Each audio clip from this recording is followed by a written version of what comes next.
आज आप लोगों का क्लास होगा classical western philosophy, ancient philosophy से थोड़ा एमसीक्यू प्रैक्टिस करेंगे। ठीक है, प्री सोक्रेटिक फिलोसोफर्स को आज पढ़ने के लिए कोशिश करेंगे, जितना हो सके उतना होगा।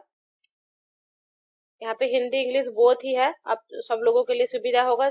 जिसका जो पसंद है उसी क्वेश्चन को आप लोग मने मन पढ़िए, आंसर देने का कोशिश करिए। और यहाँ पे आंसर भी दिखाई दे, आंसर भी लिखा है, लेकिन तब भी आप लोग थोड़ा कोशिश करिए, मैं जब पढ़ेंगे खुद आंसर तैयार करने के लिए।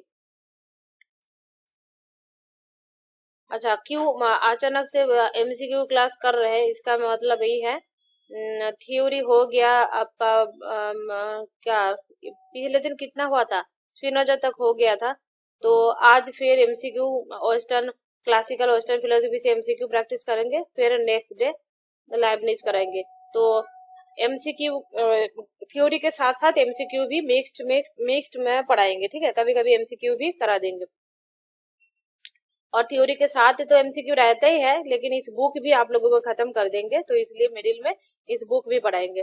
देखिए, एक बुक कौन सा है, कोई पीजीटी वाला जो बुक है ना, बिहार के लिए निकला है, लेकिन पूरा यहाँ पे net syllabus 100% net syllabus cover है। यहाँ पे बिहार लिखा है, मतलब ओनली बिहार के लिए नहीं है, 100% नेट का सिलेबस इसका अंदर है। बिहार के लिए, बीपीएससी के लिए, तो टीआरई एग्जाम के लिए तो मस्ट भी 100% अच्छा है, और स्टेट के लिए भी, और एनी स्टेट का पीजीटी के लिए भी ये भी बहुत इंपॉर्टेंट है। अच्छा, व्हाट डिड, एक number question, what did early Greek philosophers like Thales and Anaximenes focus on their inquiries. अच्छा, इस क्वेश्चन थोड़ा अलग हो गया लगा, हाँ ना, एक ही है। यहाँ पे है, जो प्रारंभिक यूनानी दार्शनिकों जैसे थेल्स और एनाक्सिमेनिस ने अपनी जांच में किस पर ध्यान केंद्रित किया। ठीक है, मतलब थेल्स एंड एनाक्सिमेनस, उनका जो ग्रीक फिलोसफी था, अर्ली ग्रीक फिलोसफी था ना, तो किसके ऊपर फोकस दिए थे, किसके ऊपर ध्यान केंद्रित था उनका। Option A, the ethical implications of human actions. Option B, the natural elements as explanations for the world. Option C, the relationship between God and human. God and human के लिए तो वो कभी नहीं बोले, प्री सोक्रेटिक फिलोसफी में God के लेके इतना बड़ा बड़ी इतना कुछ नहीं बोले उन्होंने। एक ही उन लोगों का एक ही कॉन्सेप्ट था, जो प्रकृति से, वर्ल्ड से कैसे जगत बना हुआ है। तो आंसर हो जाएगा, आपका आंसर हो जाएगा the natural elements as explanation for the world, मतलब प्राकृतिक तत्व के माध्यम से विश्व का स्पष्टीकरण, अर्थात प्रकृति से, नेचर से कैसे विश्व को वर्ल्ड बना हुआ है, इसके बारे में उन्होंने बात किए थे। तो राइट आंसर हो जाएगा बी। यहाँ पे एक्सप्लेनेशन भी है, early Greek philosophers like Thales and Anaximenes were both scientist and philosophers, मतलब दोनों फिलोसोफर ही, जो ग्रीक फिलोसोफर है थेल्स एंड एनाक्सिमेनेस, दोनों ही क्या थे, दोनों ही वैज्ञानिक और दार्शनिक दृष्टिकोण से उनका बात बताया था। Who explain the world using natural element like water and air. ठीक है, नेचुरल एलिमेंट अर्थात fundamental element, according to Thales, what is the fundamental element, होगा वाटर, और according to Anaximenes, fundamental matter is air. Okay, they moved away from supernatural explanation and laid to groundwork for the naturalistic understanding of the universe। मतलब उन्होंने अलौकिक स्पष्टीकरण से परे, मतलब अलौकिक स्पष्टीकरण ना बोल के उन्होंने पूरा ब्रह्मांड के प्राकृतिक जो सिद्धांतों की नींव रखी थी, वह प्राकृतिक सिद्धांतों, प्राकृतिक यूनिवर्स कैसे बना हुआ है, इसका नेचुरलिस्टिक व प्राकृतिक एक व्याख्या दिए थे। नेक्स्ट क्वेश्चन है, which philosopher is known for suggesting that the universe originates from an undifferentiated mass। आप लोगों के पास ठीक ठाक आवाज जा रहा ना, कोई दिक्कत? ओके, अच्छा, ये which philosopher is known for suggesting that the universe originates from an undifferentiated mass, मतलब किस दार्शनिक ने यह सुझाव दिया कि ब्रह्मांड का उद्गम एक अव्यक्त द्रव्यमान से होता है। ठीक है, जो जिसको हम लोग व्याख्या नहीं कर सकते। एक कौन बताया था? थेल्स, अनक्सिमेनेस, अनक्सिमंडर, मोर देन दबाव। क्या था? ए होगा आपका अनक्सिमंडर, क्योंकि according to Thales what is the fundamental concept? फटाफट बोलिए। According to Thales what is the fundamental concept? Thales के अनुसार मूल द्रव्य क्या होगा जगत उत्पन्न होने के लिए? प्लीज आंसर दीजिए आप लोग। वाटर। वाटर। अच्छा, फिर एनेक्सिमनस के अनुसार क्या होगा? According to Anaximander what is the fundamental concept? Anaximenes के अनुसार होगा एयर, और एनेक्सिमंडर के होगा बाउंडलेस एपीरियन, जिसका नाम था। फिर पुराना जो क्लास है ना, भूल गया आप लोग, पुरानो क्लास को रिपीट सुन लीजिए प्लीज। पुरानो क्लास का कम से कम 3, 4, 5 बार करके रिपीट सुनिए। देखिए, एक दिन आपको क्लास लेती है, दूसरा दिन जिस दिन छुट्टी रहते हैं ना, पिछले जितना दिन का क्लास हो गया सब क्लास एक बार करके स्पीड बढ़ा के सुन लीजिए, ठीक है। तो अनक्सिमंडर proposed that the universe originates from an undifferentiated mass, ठीक है, जो डिफरेंशिएट नहीं है, अनडिफरेंशिएटेड मास से जगत बना हुआ है, which he referred as the aperion, जिसका नाम दिए थे aperion, boundless, ठीक है। और this concept was part of early Greek philosopher inquiry into the origins and nature of universe, ठीक है। यह अवधारणा क्या था? ब्रह्मांड के जो उत्पन्न हुआ था ना, वह प्रकृति पर प्रारंभिक जो यूनानी दार्शनिक जांच का हिस्सा था। Which religious or mystical elements is associated with Socrates according to early Greek thought? प्रारंभिक यूनानी विचार के अनुसार सुकरात से कौन सा धार्मिक या रहस्यमय तत्व जुड़ा हुआ है? According to religious mysterious element associated with Socrates according to early Greek philosopher, क्या होगा? Option A belief in a power of number, option B the experience of mystical states akin to ecstasy, कि option C the worship of anthropomorphic gods, more than none of the above, none of the above, क्या होगा? अच्छा, आप लोग answer नहीं दे पाया ना, कि आप लोग देने के लिए कोशिश भी नहीं किए? ऑप्शन आंसर नहीं देख के भी आंसर ऑप्शन है, आंसर लिखा है, तब भी आप लोग देने का कोशिश करिए, एक्टिवली रहिए। The experience of the mystical states akin to ecstasy, मतलब आनंद जैसे रहस्यमय अनुभव की स्थिति, ठीक है। समझे ना question? Religious mystical element is associated with Socrates according to early Greek thought in a way experience of mystical states akin एक्सटे। अच्छा, which of the following philosophers is considered to have laid the foundation for mathematics in Western thought? metaphysics in Western thoughts, ये हो जाएगा आपका Aristotle. जब भी आपका metaphysics के बारे में क्वेश्चन आएगा ना, निम्नलिखित में से किस दार्शनिक को पश्चिमी विचार में पारमार्थिकी की नींव रखने का श्रेय दिया जाता है? मतलब जो मेटाफिजिक्स का जो फाउंडर व फाउंडेशन किए थे मेटाफिजिक्स का, किन्होंने? ये हो जाएगा एरिस्टोटल। सोक्रेटिस तो नहीं होगा, ऑगस्टिन नहीं होगा, एरिस्टोटल हो जाएगा। Aristotle is an the key figures in laying the foundation for metaphysics in western philosophy. मतलब एरिस्टो को पश्चिमी विचार को पारमार्थिकी की नींव रखने वाली मुख्य व्यक्तियों में से एक माना जाता है, और his work in his area along with his contribution, और ये छोड़ के भी किस किस एरिया में किस किस जगह में काम किए हैं व किस किस क्षेत्रों में उनका काम है करिए है, वो है एथिक्स में, पॉलिटिक्स में, लॉजिक्स में, has had a lasting impact on philosophical inquiry throughout history. क्या होगा ना, उन्होंने नैतिकता, राजनीति, तर्कशास्त्र में योगदान के साथ साथ दर्शन शास्त्रीय जांच पर एक स्थायी प्रभाव डाला था। What did Thales of Miletus purpose as the fundamental substance of universe? What did Thales Miletus purpose as the fundamental substance of the universe? ये क्या होगा? वाटर। ये क्वेश्चन रिपीट हो गया, थोड़ा सा क्वेश्चन घुमा के रिपीट हो गया। Thales proposed that water is the essential element of the universe, believing that it could explain the various forms of matter because of its ability to exist in three states: vaporous, liquid and solid. क्यों Thales ने प्रस्तावित किया था कि जल ही ब्रह्मांड का मूल तत्व है, क्योंकि उनका मानना था कि जल विभिन्न अवस्थाओं में रहता है। जैसे क्या क्या है, रहने की क्षमता है। जैसे देखिए जल का फेफड़ा बाष्प होकर ऊपर जाता है, लिक्विड जो जल है वो तो हम लोग पीते हैं, वाटर। और सॉलिड है, जब बर्फ बन जाता है, ठोस हो जाता है, तब क्या होगा, तो वो बर्फ हो जाता है। तो इसलिए वाटर ही फंडामेंटल कॉन्सेप्ट है अकॉर्डिंग टू थेल्स।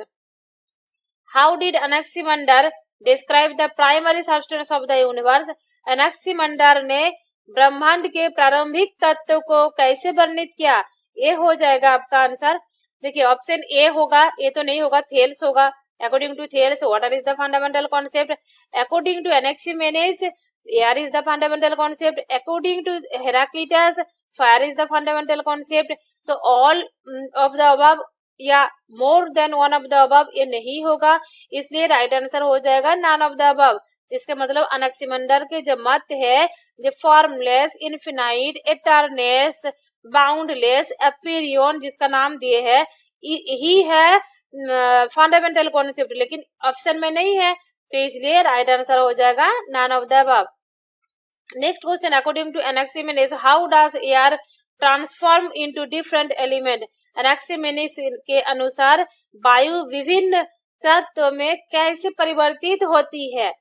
एक तो होता है, देखिए हम लोग बहुत बार पढ़ाई किए, ये थ्रू द कंडेंसेशन और रेयरफेक्शन, मतलब संघनन और विरलन के माध्यम से ही इसका ट्रांसफॉर्म होता है। तो राइट आंसर हो जाएगा इसका option 1, through condensation and rarefaction. याद रखिए ये क्या होगा, Anaximenes introduced the concept of condensation. Anaximenes introduced the concept of condensation, compression of air and rarefaction, compression of air. ठीक है, ये हो जाएगा, सॉरी रेयरफेक्शन होगा एक्सपेंशन, सॉरी कंप्रेशन होगा कंडेंसेशन, और रेयरफेक्शन जब हो जाएगा तब होगा आपका expansion of air. To explain how air could transform into different element like fire, water, earth and stone. ये पढ़ाने टाइम में बहुत अच्छा से बता दिए थे आप लोगों को, जो एनेक्सिमेनेस ने बताया था। ये पहले संघनन होता है वायु का, और क्या है आपका विरलन भी होता है। ये दोनों प्रक्रिया में, जैसे पहले वायु क्या है, वायु अग्नि, मतलब वायु कैसे अग्नि मतलब जब बाष्प हो जाता है तब गर्म रहता है ना, तो ऊपर चल जाता है, फिर ऊपर जाके जल बन जाता है। ठीक है, जल बनने के बाद फिर बारिश के द्वारा मिट्टी में आता है पृथ्वी, तब मिट्टी में वो मिट्टी हो जाता है, फिर पत्थर, मिट्टी से पत्थर, जैसे विभिन्न तत्व से परिवर्तित हो सकती है। तो इसलिए उन्होंने कंडेंसेशन और रेयरफेक्शन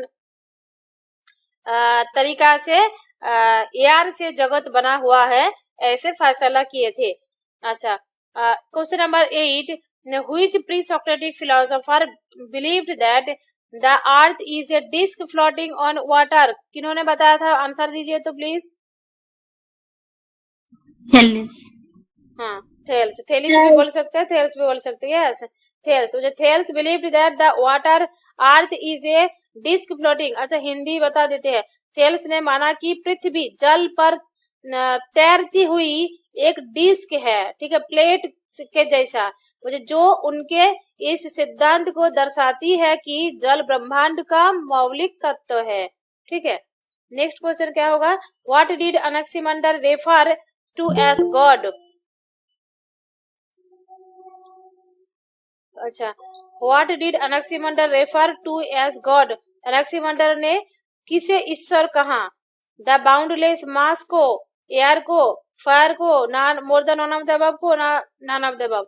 ये ईश्वर तो कंफर्मली नहीं बोल सकते हैं, लेकिन ईश्वर का जैसे रोल है उसी तरह बाउंडलेस मास को उन्होंने ऐसे व्याख्या किए थे। तो इसलिए उन ऐसे अगर क्वेश्चन आएगा तो बाउंडलेस मास कर सकते हैं। Anaximander referred to his infinite boundless matter as God. This concept of God was non-anthropomorphic. देखिए ये जो गॉड है, गॉड बताया उन्होंने, लेकिन बोले ये नॉन एंथ्रोपोमोर्फिक। एंथ्रोपोमोर्फिक मतलब क्या होगा, जो मनुष्य जैसा गॉड है, जैसे हिंदू लोग मानते हैं ना, जो काली है, दुर्गा माता है, शिव है और क्या क्या है, तो ऐसा वाला गॉड नहीं है। Was the synonym was with the boundless. मुझे गॉड बताया, लेकिन उनका नाम क्या है, उसका मतलब क्या है, वो है इन्फिनाइट है, असीम है। तो एनाक्सिमेंडर ने अपने अंतत क्या है, मतलब असीम पदार्थ को ईश्वरी कहा। उनका यह ईश्वर पारंपरिक रूप से रचयिता देवता के बजाय वैसे नहीं है, निराकार है, सत्सत है, पदार्थ है, सत्सत पदार्थ के रूप में था। जैसे देखिए क्या होगा, नाम बताया था उन्होंने, इंग्लिश नाम, boundless eternal substance itself rather than a creator deity traditional sense. हम लोग जैसे पारंपरिक रूप में जैसे सोचते हैं ना, जैसे शिव है, दुर्गा है, काली है, लक्ष्मी जी है, इसी तरह ट्रेडिशनल डाइटी ट्रेडिशनल देवता नहीं है, समझे।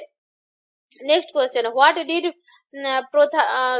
Did Pythagoras of Samos believe about the nature of the material world. Samos के पाइथागोरस ने भौतिक जगत की प्रकृति के बारे में क्या माना गया था, क्या माना था, भौतिक जगत को क्या बताया था उन्होंने। It is real and eternal, it is an illusion, it is governed by the gods, more than one of the above, न कि नन ऑफ द अबव। क्या होगा आंसर इसका, आंसर आप लोगों के लिए है, आप लोग बोलिए, आंसर दीजिए।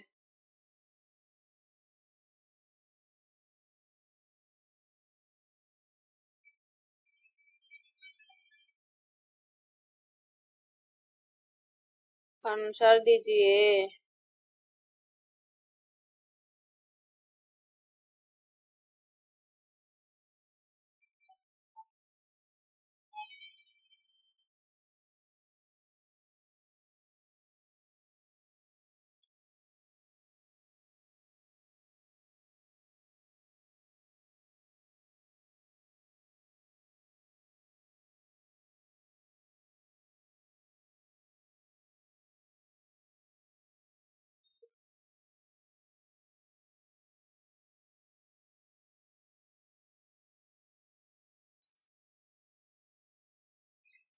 ऑप्शन ए कौन आंसर दिए, यस हम दे क्या नाम है, मनीषा। आंसर राइट है। What did Pythagoras of Samos believe about the nature of the material world. ठीक है, उन्होंने क्या बताया था, पाइथागोरस ने बताया था material world is governed bye mathematical order and harmony. जगत में जितना कुछ है उन्होंने क्या मैथमेटिकली सोचे थे Pythagoras. For him reality was not a evolution, जो रियल होगा वो रियलिटी इटर्नल होगा, reality is not a evolution but something real and eternal, structured through numbers and ration. He saw the universe as a cosmos and ordered harmonious system. ठीक है, तो it governed by the God ऐसा कुछ नहीं होगा। Answer क्या हो जाएगा, रियल एंड इटर्नल, समझे। बाकी लोग जो लोग बोले गवर्न्ड बाय द गॉड, क्यों बताया आंसर, कोई तो रीजन बताओ। नेचर होगा रियल एंड इटर्नल। ठीक है, next question, which concept is eternal to Pythagoras philosophy and was seen as both scientific and religious duty. Pythagoras के दर्शन में कौन सी अवधारणा केंद्रीय है और इसे वैज्ञानिक और धार्मिक कर्तव्य दोनों के रूप में देखा गया। पाइथागोरस के दर्शन में कौन सा अवधारण है जो अवधारणा केंद्रीय है और इसे वैज्ञानिक और धार्मिक कर्तव्य दोनों से रूप में जाता है। ज्यामिति, worship of the God, mathematics, more than one of the above. क्या होगा आंसर,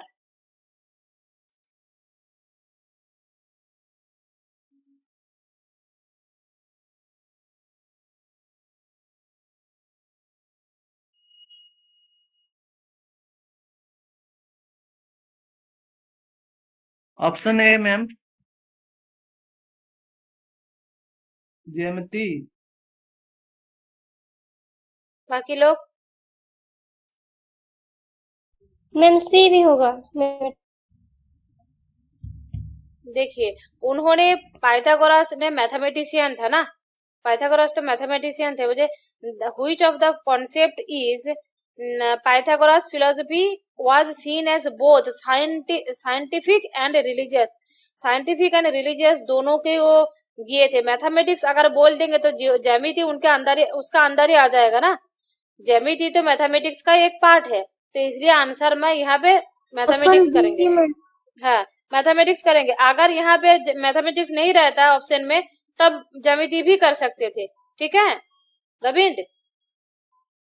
बोले mathematics was central to Pythagoras philosophy. He believed that number and mathematical relationship were fundamental principle all reality है. And for Pythagoras the study of mathematics was not a scientific pursuit but also a spiritual one. मैं जो notes दिए ना वहां पे अच्छा तरीके से लिखा है, एक पॉइंट दे के. ये पाइथागोरस साइंटिफिक है और रिलीजियस भी है. संख्या को मैथमेटिक्स को वो धर्म के तरह सोचने के लिए बताया. Next question, what is Pythagoras most famous. Ma'am answer क्या रहेगा? आंसर इस क्वेश्चन में आंसर रहेगा मैथमेटिक्स. बुक में जिसके पास बुक है बुक तो में दोनों हो सकता है, दाग दे दीजिए. अच्छा, मोर than one of the above answer है, ये भी कर सकती है. Which concept is central. Ma'am ज्यामिति. आंसर मैथमेटिक्स ही करिए. ठीक है, मैथमेटिक्स ही करिए. ए वाला क्वेश्चन को ना देखिए, मैं तो अगर आंसर करेंगे तो मैथमेटिक्स कर देंगे. यहाँ पे जब ऑप्शन सेट किए ना हमको इस बुक को और भी बाद में जब एडिटिंग करके मैं ठीक कर देंगे. बहुत सारा ऑप्शन है, जैसे क्वेश्चन ऐसे बना है ना 2 ही आंसर होगा, तो इसी वाला ऑप्शन को मैं चेंज करके बुक को फिर एडिट वर्जन निकालेंगे बाद में. लेकिन इसमें अगर क्वेश्चन करना चाहिए था ज्यामिति को हटा के दूसरा कुछ ऑप्शन देना, मैथमेटिक्स देना है और ये दोनों देना है, तो ये अगर एक क्वेश्चन उठा के देगा तो आपका बीपीएससी बिहार वालों ना ये more than one of the above answer ले सकते हैं. इस क्वेश्चन को अभी तो मैथमेटिक्स ही ये करिए, मार्क करके रखिए. ठीक है, क्योंकि ज्यामिति से ज्यादा वो मैथमेटिशियन है. ज्यामिति मैथमेटिक्स से आंसर करिए. और एग्जाम में भी अगर इसी क्वेश्चन उठा के आएगा तो मैथमेटिक्स ही करिए. What is the Pythagoras most famous for in his field of mathematics. Discovering the concept of zero, developing the theory of relativity, proposing the Pythagorean theorem, more than one of the above, none of the above. এটা কি হবে? Pythagoras का जो ये था जो famous in the field of mathematics, माने गणित के क्षेत्र में पाइथागोरस किसके लिए सबसे प्रसिद्ध थे? वो था प्रपोजिंग पाइथागोरियन थ्योरम था. हाँ, पाइथागोरियन थ्योरम जो Pythagoras created with the discovering.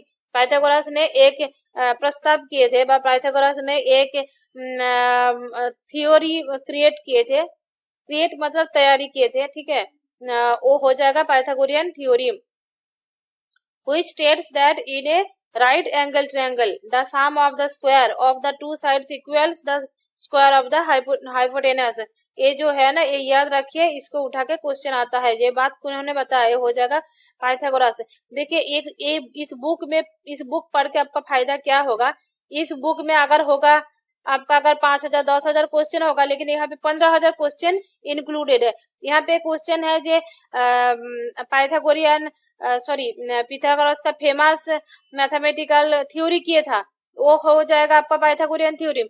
फिर ऐसे भी क्वेश्चन आ जाएगा, ऐसे थ्योरी को उठा के दे देगा, फिर बोलेगा किनका थ्योरी है, तब बोलना पड़ेगा पाइथागोरस का थ्योरी है, इस थ्योरी का नाम है पाइथागोरियन थ्योरी. इस क्वेश्चन से 3-4 क्वेश्चन बन जाएगा. ठीक है, इसीलिए एक्सप्लेनेशन भी अच्छा तरीके से आप लोग पढ़ लीजिए. Which of the following statements about Pythagoras' religious beliefs is true? He believed in immortality and the transmigration of the soul. He rejected the idea of the reincarnation.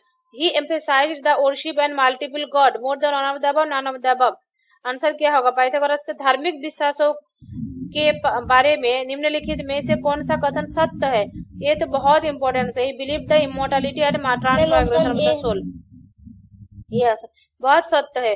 और ये री इनकारनेशन वो रिजेक्ट नहीं किए थे, मुझे उन्होंने पुनर्जन्म के विचार को अस्वीकार नहीं किए थे, उन्होंने स्वीकार किए थे, तो इसलिए ये आंसर तो नहीं होगा। अगर ऐसे होता the he accepted the idea of reincarnation अगर होता तब हम लोग आंसर करते थे more than one of the above. ठीक है, Pythagoras believed in the immortality of the soul and cycle of reincarnation. देखिए यहाँ पे लिख दिए ट्रांसमाइग्रेशन ऑफ द सोल। ठीक है, ये भी इस विश्वास किए। He thought that the soul cycle रिवर्स वाज पेनफुल। हम लोगों का जो जन्म है, पुनर्जन्म होता है, ये हम लोगों का जो इस दुनिया में जो हम लोग जी रहे हैं ना, ये तो बहुत कष्टदायक है, लेकिन एक पेनफुल है, मेंटली तो बहुत पेनफुल है, तब भी हम लोगों का क्या है,